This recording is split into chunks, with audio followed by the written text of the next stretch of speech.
Hey, stick friends, welcome back. If you're here today, chances are you've wrestled with anxiety, or maybe it's been wrestling with you.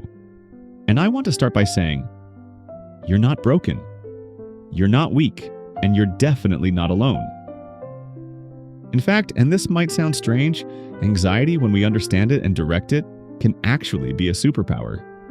Yes, a superpower. Stick with me, because by the end of this video, you might start seeing your anxiety in a whole new light. Let's start with the basics. Anxiety is your body's way of saying, hey, something matters here. Think about it. If you didn't care, you wouldn't get anxious. Anxiety is basically your nervous system tapping you on the shoulder, saying, pay attention, be ready. This moment could shape something important. Here's a real-world example. I had a friend who was terrified of giving presentations at work. She'd get shaky, sweaty palms, racing thoughts, the whole package. But after a while, she realized that this surge of energy was her body giving her fuel. When she learned to harness it, breathing deeply, reframing it as excitement rather than fear, she started giving the most powerful talks in the office. Her anxiety wasn't her enemy, it was the secret ingredient. Anxiety, when reframed, is like adrenaline before a big game.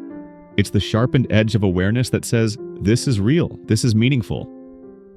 Now let's bring in some philosophy. Søren Kierkegaard, a 19th century Danish philosopher, said something profound. Anxiety is the dizziness of freedom. What does that mean? Imagine standing on the edge of a cliff. You're not only afraid of falling, you're aware that you could jump. That dizzy feeling is the recognition of your own freedom, your own responsibility. Kierkegaard believed anxiety is the price of being human. We get anxious precisely because we have choices, and those choices matter. Anxiety is like a compass pointing us toward growth. It says, this path matters. Choose wisely.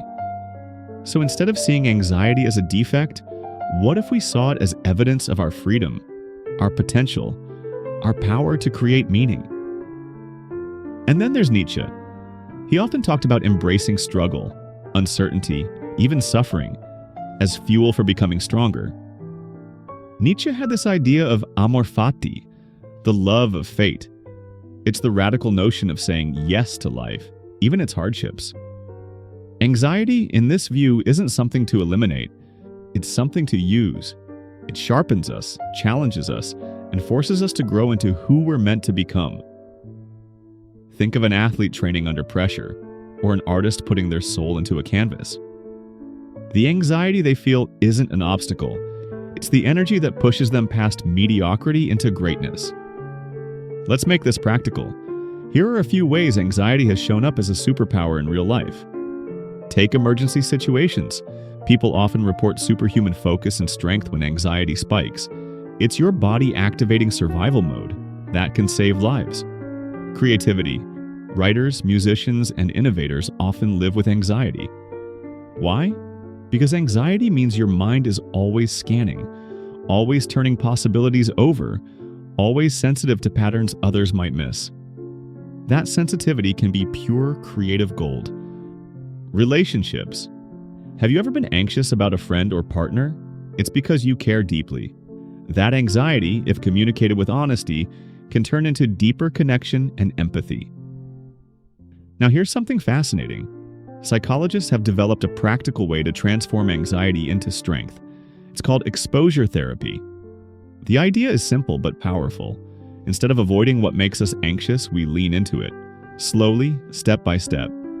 The pioneer of this method, Joseph Wolpe, discovered that by gradually exposing ourselves to the things that scare us, whether it's social situations, heights, public speaking, or even just uncertainty, we can retrain the brain.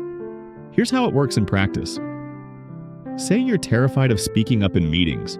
Instead of jumping straight to giving a TED Talk, you might start by making one small comment in a safe, casual conversation.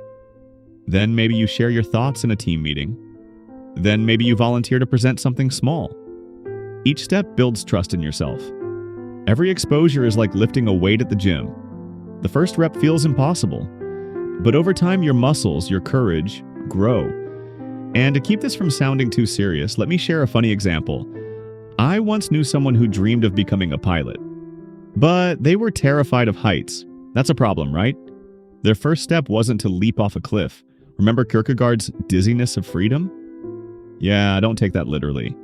Instead, they started small, standing on a stool, then a ladder, then looking over balconies, then doing those touristy glass floor towers. Over time, what once made their knees shake actually became a thrill. And today, they're literally flying planes. Proof that courage grows one exposure at a time. What's really happening here is you're teaching your nervous system that you can survive anxiety. And not only survive, you can thrive. This connects beautifully with Kierkegaard's idea. Anxiety isn't a wall to run from, it's a doorway we step through. Each time we expose ourselves, we discover we're stronger than we thought. So how do we actually use anxiety instead of being used by it? A few quick tools. 1. Reframe it as energy. Instead of saying, I'm anxious, try saying, I'm activated. Your body is preparing you to show up. 2. Point it toward purpose. Ask, what is this anxiety protecting? What value does it reveal? Maybe it's creativity, maybe it's love, maybe it's excellence. 3. Ground yourself. Breath, movement, journaling. All ways to give the energy somewhere to land. 4. Practice courage. Kierkegaard suggested that to live authentically, we need to step into anxiety rather than run from it. Exposure therapy is literally this idea in action. Courage is not the absence of anxiety, it's walking forward with it. So yes, anxiety can be overwhelming. It can be exhausting. But when we see it not as a curse, but as a signal, as a sharpened tool, as proof that we're alive and free, it becomes a superpower. Remember, your anxiety means you care. It means you're awake to life, and with practice, you can direct it toward growth, creativity, and connection. Thanks for being here with me today. If this resonated, share it with someone who might need to hear that their anxiety isn't weakness, it's potential. And as always, take care of yourselves, my stick friends.